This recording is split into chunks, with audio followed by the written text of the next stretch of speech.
Hello, my name is Simon Freitas. I am one of the co-hosts of the Freitas Effect podcast. Welcome to Conversations with Creatives. These episodes are brought to you in collaboration with Entropy Theater for Entropyfest themed Emergence. Entropyfest is a celebration of local emerging artists in the New England area. The Freitas Effect is going to be hosting on the weekends of May 20th through the 22nd and the 27th through the 29th. Ticket information will be available on all our social medias. I hope the artists put it on their social medias. Otherwise, that was a lie. I hope not to lie to you in the future, but I will not tell a lie by saying Sophie Pels is with me right now. So, Sophie, please introduce yourself so the audience can get to know you. Hello, I'm Sophie Pels or Sophie Arena Pels, depending on when you find me. I use she, they pronouns. I am so excited to be part of Entropyfest. Heck yeah. So, Sophie, when did you first identify as an artist? I would say I always have because I've always been surrounded by art in my life. My dad is a doctor and my mom was a science teacher. She's now retired. So you might think that I wasn't exposed to art. It was all science. And that's not true at all. My parents were always taking us to art museums and showing us movies and playing us music. So I was really exposed to everything. And I took ballet from a very young age. And I always say ballet taught me stage presence and taught me how does one command an audience and stand on a stage and feel confident and good in what you do. And then I quit ballet because I wanted to do theater. But I've always thought of myself as an artist. No matter what I'm doing, I think there's art in everything. And while some scientists might disagree, I think science is an art too. Hot take. And that is my answer. Oh, that is such a great answer because I know a lot of artists have that imposter syndrome and that struggle. So it's really nice to hear someone has that identity from the beginning and just is able to see art in everything. Yeah. That's so beautiful. I know you said your parents kind of took you to these museums and different kinds of, ways of exposing you to art, but how would you say you found your path into the arts world? Well, the one very specific memory I have was in second grade. My class put on Charlie and the Chocolate Factory, and I was cast as Willy Wonka. I was double cast, actually. There was another boy who also played Willy Wonka for half the play, and I played him for the other half. Which is just, of course, that's how they did it in my second grade class. It's just so funny to me because, we looked nothing alike, and it was just probably very confusing that a different person played Willy Wonka every other scene. But, I just remember falling in love so deeply with the process of theater and art, even more so than the product, because we only did one performance of Charlie and the Chocolate Factory. It was one and done. But I loved learning my lines. I loved learning my blocking. I loved how it felt like everything had its place and it was like a big puzzle that we just kind of had to put together. Everyone else learned their lines. We would all help each other. And I just thought that was so beautiful and so lovely. And from a young age, I was like, that's my thing. That is what I have to do. Not necessarily getting in front of that big group of people, but I have to do the process because that means so much and it's just really fun. Yeah, I really I vibe with that because it's like falling in love with the process and not just the attention because Yeah. I feel like a lot of people see artists as just egomaniacs and it's like no, you're not just here for people to look at you. It's like you really do see there's a way for you to do things. There's a community that's built like that. Yeah, I was hearing a lot of that in what you were saying and I vibe with that. How would you say you've educated your skills? I've been very lucky in that my parents were able to drive me places when I was a kid. So I educated myself by doing theater. I took a couple classes, but mostly I just did shows whenever I could, be them at summer camp, be them in school, be them outside of school. And I was so lucky to live outside of Boston, and Boston has such a thriving theater scene that I was able to learn from so many wonderful people. And yeah, and then I went to college. I auditioned for theater programs and I graduated from Emerson College in 2020 with my BFA in theater and performance, which was such a big accomplishment and made me so proud of myself, but also it was such a weird time to graduate because it was 2020. Mhm. So it was it was terrifying because it was like, oh, the thing I studied 4 years to do no longer exists, at least for now. So because of the pandemic, it was just very frightening. But I don't regret any of the things I've done in terms of my training. I'm like, if I were to tell, oh my God, 6 years ago, Sophie, that there was going to be a pandemic, I would still be like, no, but theater will come back. People will always need theater. I will always need theater. So go for it, you know? Yeah, with what you said about the pandemic, that is just so true. Like, it was so hard to see when theater would come back. So like, even with us in Entropy, like we did an audio play, and then it was really scary to know whether or not we could do this festival. So we're really glad to have you here to do your play. So, but before we talk about what you're doing for Entropyfest, I know you talked about you did some dance, you did ballet. Is there any other types of art forms that you have experimented with? Yes, well, first off, I love poetry. One of my favorite sayings is a play is a poem because it's so true. Like, what is a play but a really long poem that a bunch of people get to be a part of? And so I've done poetry. I also love literature. I love classics. I think classics are so interesting. I love Charles Dickens. Anyone who listens to this is going to laugh. They'll be like, she couldn't go 40 minutes without talking about Charles Dickens.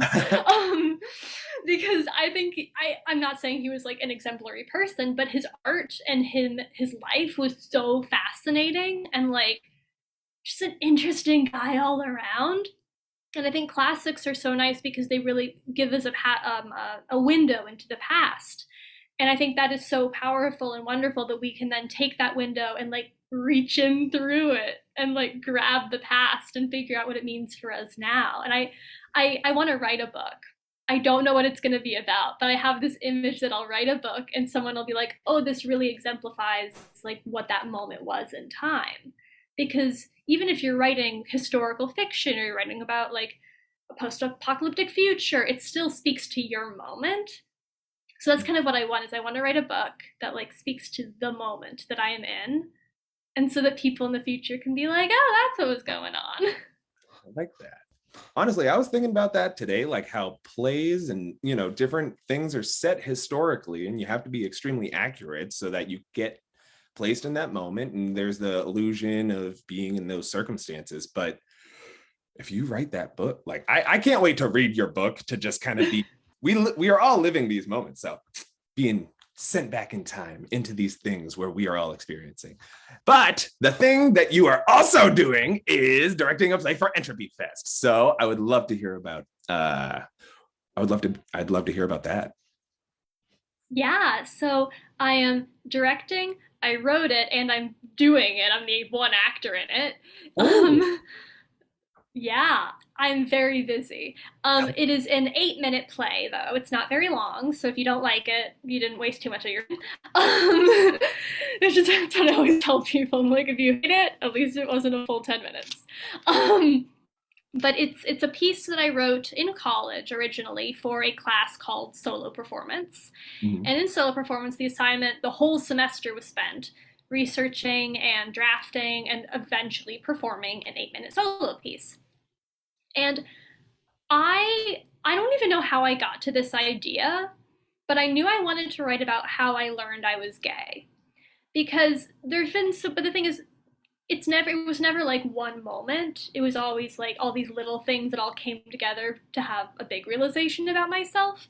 But I think a lot of queer people I've talked to have this similar experience where it's like you look back on your life and you're like, oh, I didn't notice that there was something different about me. I didn't see it in the moment. But of course that's a sign that like maybe I liked women. And so my play is called Miss Duncan, and it's about Sandy Duncan, who is a Broadway actress who was on The Muppet Show. And so my parents bought the deluxe Muppet Show DVD set. And the one episode with Sandy Duncan, I just like latched onto. I was like, she's so cool. She's such a good dancer. And now looking back, I was like 4 or 5 when I watched the episode. I'm like, Oh, I was in love with her. I was straight up in love with Sandy Duncan on The Muppet Show. And it's just so clear to me. So I wrote this 8-minute piece called Miss Duncan, where it's essentially me as a kid talking to Sandy Duncan and then me growing up and talking to Sandy Duncan about just discovering who I am. And I'm really proud of it. And I've wanted to do it again since I did it in college. It's really fun to do.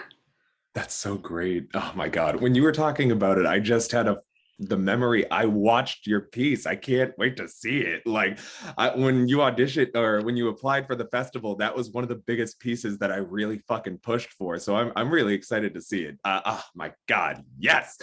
Cause I resonate with it, you know, like I remember watching Danny Phantom and just being like, why do I fucking love this show so much? And then like being an adult and being like, oh,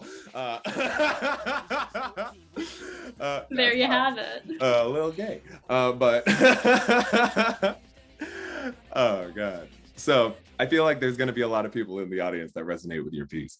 I hope so. What was also funny is the first time I performed it, not everyone quote unquote got what it was about because it's a little bit ambiguous.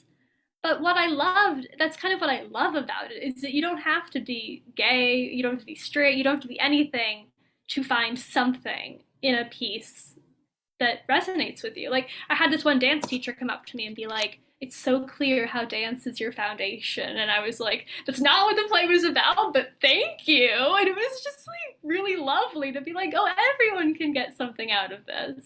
I remember, yeah, like, there's just so much to your piece too. Like, you know, there's like the sound, like the puppetry, like, you know, like there's like, yeah, I can't wait for people to see it. Like, yes. Thank you. What else are you working on other than your book? Yes, I have so many things I'm doing right now. Yes. The ones I'm most excited about, or I'm excited about everything, but the ones I'm really excited about, are I'm playing Puck in A Midsummer Night's Dream right now. It's an educational tour, so I'm going to be going into local schools and performing a shortened version of A Midsummer Night's Dream with a bunch of other people. And I'm really excited about that because Puck has been a dream role for literally my whole life. I'm like, I want to play that wacky fairy. I want to just like wear a little flower crown and jump around, and it's so much fun. And then this is more on the production side of things, but I'm also a COVID safety manager, which like speaks to the times because it's a job that didn't exist 2 years ago.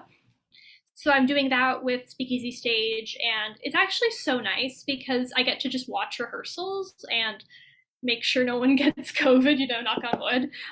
But it's just been so fulfilling to be around other people who are so driven in terms of safety, in terms of the production, and in terms of acting as well, because I'm getting to see all these incredible actors just every day do their thing and go full out. And I'm like, that is so inspiring for me because I haven't really gotten to act in 2 years. Mm-hmm. And it's like, wow, we're all doing it, we're all back. And it makes me so happy to get to see that. Oh, yeah, I relate. Because you know, once we've all been inside for so long, it's really nice to just see what you love happening at the fullest extent, you know? Exactly. So where can people find your work and how can the people support you? That's such a good question. If you want to support me, you can cast me in things. But also, if you want to see just more of my work, and if you want to see pictures of me, basically, you can go to my website, which is sophiepels.info. You can see pictures of stuff I've done, you can read my little blurb, you can watch videos of me, and if you like what you see, you can cast me. And oh, here's a good one. Whenever you see any young artist, support them. Because I promise you have young artists in your life, and you might not even realize that they're making art, but the minute they tell you, say, what can I do to like fund you? Or what can I go see of yours? Because if everybody did that for every young artist in their life, all the art would just get so much more support. I love that. That's going to make me cry. That is just so deep. Oh. You know, it's like being an artist is so gosh darn hard. And it's like, being a young artist too, like, you know, like I was saying before with the imposter syndrome, it's so nice to be validated early and to Oh, have yeah. people tell you, how can I see you do this more? What advice do we have at emerging artists?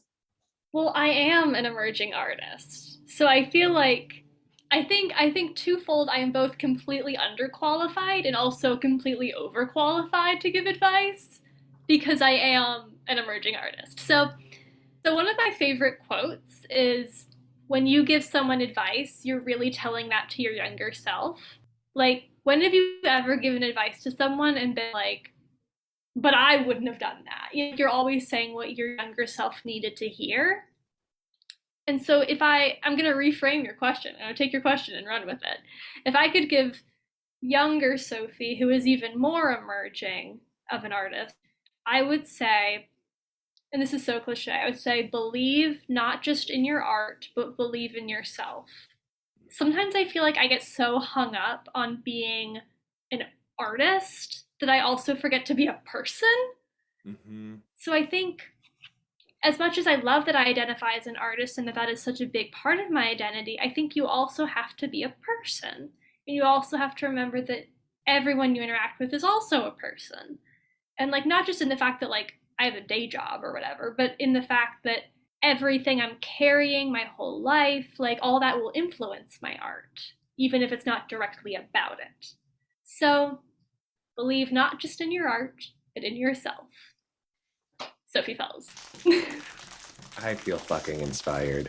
Thank you so much for joining Aww. me. All right, audience, I'm calling to action right now. You guys better be at the frickin' show because this is going to be amazing. Sophie Pels is so goddamn inspirational. I am loving this. Sophie, do you have anything that you would like to say to the audience before I say goodbye? Thank you for listening.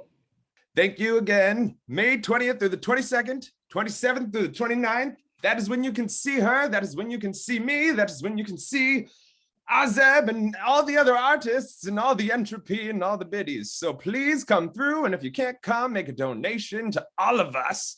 And otherwise, have a great rest of your day. Bye.